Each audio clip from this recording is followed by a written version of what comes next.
Olá, turma. Voltamos então, hein? Capítulo 3, né, um novo assunto. Espero que vocês estejam gostando. O desejo nosso é que vocês curtam essas aulas, que aproveitem, que façam desse espaço um momento, né, à medida que nós formos falando, que vocês vão refletindo e a gente melhorando junto. O tema dessa aula é a escola pública como espaço de educação de qualidade. Constituição e LDB. Eu coloquei propositalmente aqui várias mãos, né? A mão de uma criança, uma mão feminina, uma mão masculina. A escola é um lugar feito com várias mãos.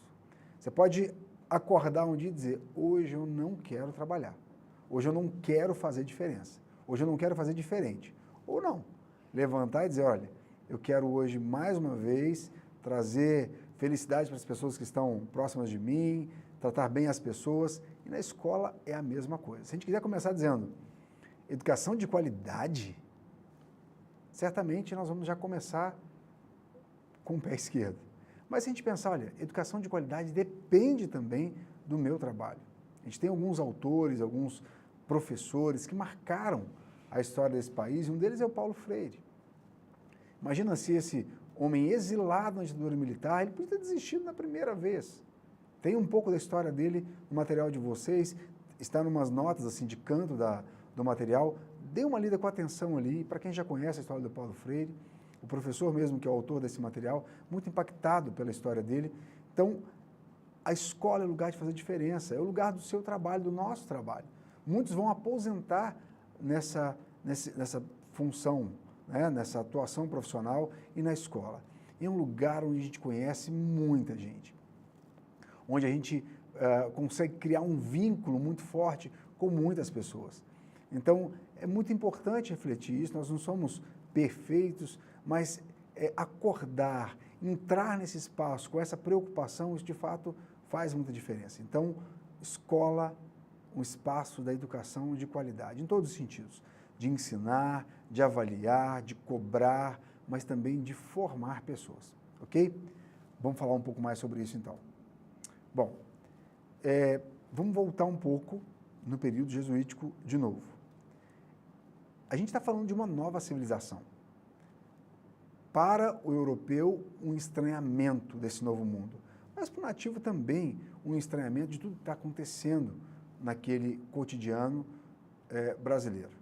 Então, o Brasil está conhecendo brancos, negros daqui a um tempo, né, depois de 1500, vão conhecendo uma série de etnias que vão convivendo junto, que vão conflitando, que vão se aculturando. Então, nós falamos de uma escola, que daqui a pouco um sistema escolar que vai nascer de uma civilização em aculturamento. Então, pensa um pouco, a nossa escola não pode ter nenhum impedimento em relação à aceitação da diversidade cultural. A nossa escola é um lugar da diversidade cultural que precisa ser respeitado. Então, tanto o LDB quanto os PCNs, que são os Parâmetros Curriculares Nacionais, no ano de 97, eles estabelecem essa determinação. A escola é um espaço que deve trabalhar com a diversidade cultural, fazer valer isso que é tão rico na nossa civilização brasileira. Nosso diferencial é justamente não sermos iguais, em todos os sentidos, etnicamente, esteticamente, até mesmo nas linguagens, na forma de se expressar, nós somos diferentes e isso está em nossa sala de aula. Então, a nossa escola nasce dessa forma. Vamos pensar, para que escola nos 50 primeiros anos de colonização? Por que eu coloquei essa data aqui? Porque os jesuítas chegam aqui em 1549, por aí. Então, para que escola nos 50 primeiros anos? Será que era necessário? Pela cabeça do europeu, não. Para que ensinar pessoas que vão trabalhar com um trabalho braçal? Até porque a dificuldade linguística. Então, nos primeiros anos não havia tanto interesse em criar um sistema escolar. Mesmo que houvesse educação, não havia sistema escolar, porque o trabalho não exigia essa formação. Então, à medida que isso vai sendo uma necessidade, a escola brasileira vai se ampliando, quando é preciso ter mão de obra qualificada para o trabalho. Com Tomé de Souza vão chegar então os jesuítas aqui. né? É o primeiro governador-geral. O Brasil estava enfrentando um sério problema, porque as capitanias hereditárias, elas faliram, a maioria delas. Só 2 que vão dar certo. Então, nesse momento, era preciso uma mudança administrativa. E os jesuítas vieram para cá também com uma intenção. A Europa vivia um momento sério da reforma protestante. Então, alguns estados criaram religiões nacionais que não dependiam mais da Igreja Católica Romana. Então, a Igreja está perdendo espaço. E aí, qual que é a intenção da Igreja com a vinda dos jesuítas para cá?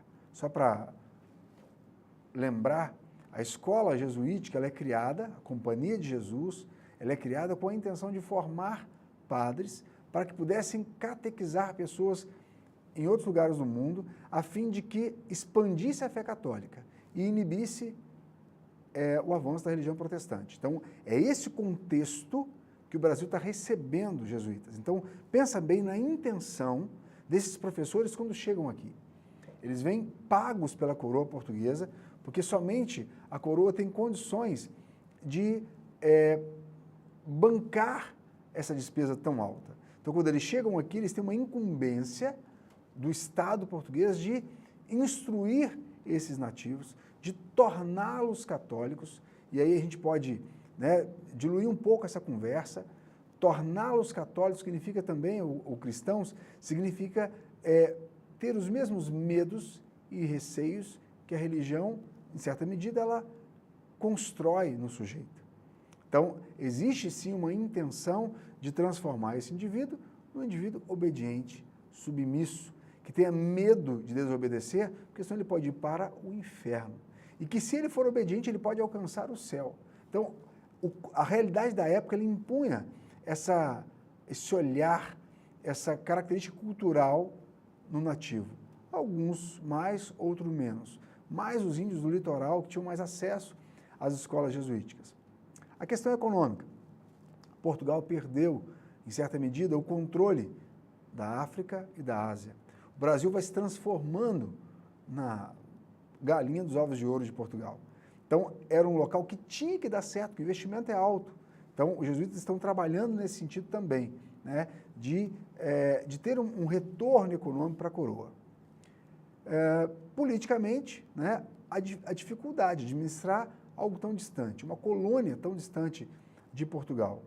E a questão religiosa nós já tratamos agora há pouco. O receio era em relação ao avanço da religião protestante. Dificuldades encontradas para a gente falar muito sobre aquilo que vem antes desse período, fontes de primeira mão. São muito poucas, são muito raras.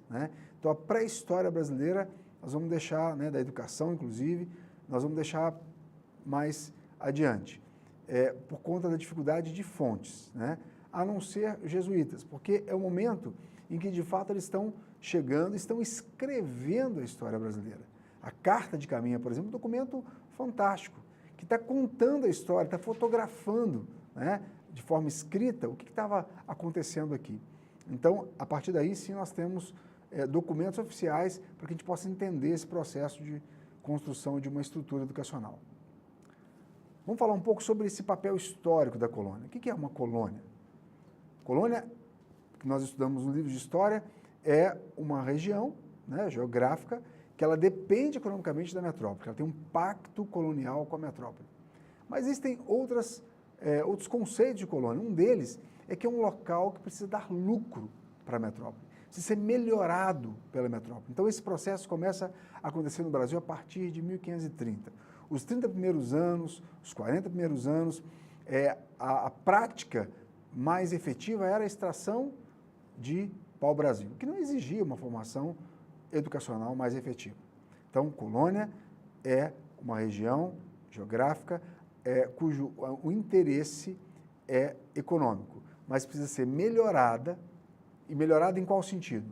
Não é melhorada para a colônia. Muitas vezes o melhoramento é para a metrópole, mas não deixa de ser uma colônia, ok? Muito bem. Qual que é o papel da metrópole, então? É que essa colônia possa gerar lucro para ela. Era assim que funcionava o tal sistema mercantilista, para que houvesse geração de dinheiro, de moeda, era preciso que gerasse lucro em cima de produtos. Então, o Brasil passa a ser a colônia da metrópole Portugal. É uma relação de dependência e submissão da colônia em relação à sua metrópole. Outra coisa, somente o Estado podia bancar esse investimento. Somente o rei tinha condições financeiras, com o dinheiro da burguesia, com o apoio da nobreza, de estar estruturando tudo isso. Então, inclusive as escolas, né? Quem vem para cá são jesuítas e financiados pelo capital do Estado português. Ok? O que é a religião, então? É um freio para que essas pessoas, que toda a população pudesse, à medida que fossem se aculturando, respeitar a determinação jesuítica. Então, pensem nisso. Infelizmente, começamos uma escola de forma muito autoritária, de forma muito impositiva, muito sem significado. E, mais uma vez, eu queria dizer, o que se aprende sem significado, sem sentido, não tem razão de ser. Então, nós precisamos pensar nisso, porque parte do que nós colhemos hoje é fruto de uma trajetória. Existe uma construção cultural que ela passa de geração em geração, e tem um autor, se vocês quiserem ler depois, chamado Bourdieu, que ele fala do hábitos. É uma estrutura estruturante que vai moldando a nossa forma de ser. Isso está na escola, está aí onde você está atuando hoje. Ok? A educação deveria servir de articulação entre os interesses da metrópole com as atividades das colônias. Então, essa escola, né, a educação brasileira, ela está surgindo em função de um interesse europeu, de um interesse econômico. E pensa bem, uma escola que ela age dessa forma, certamente ela deixa uma formação muito falha. Por isso que a gente estava dizendo desde o começo das aulas que o papel do funcionário é muito importante. Assim como o professor, como o diretor, a nossa função na escola, ela ajuda nessa formação. Um professor de uma área de exatas, ele tem uma obrigação, né, uma missão de ensinar algo muito complicado. Às vezes ele tem que estar, né, com uma sala muito cheia e tentando fazer com que todos aprendam a mesma coisa. É nosso papel ajudar nessa formação. Nós estamos formando pessoas. Então, passam pessoas pela escola e pela sua vida, pela minha vida, e nós precisamos impactá-las de forma positiva. Ok? Bom, relação do Estado português com a colônia. A coroa portuguesa ela era autorizada a cobrar um dízimo, um imposto do Brasil, e parte desse dinheiro era justamente utilizado na educação, e assim como definir alguns cargos importantes, né? A Igreja Católica Portuguesa tinha essa autonomia. Então, essa característica é chamada de padroado.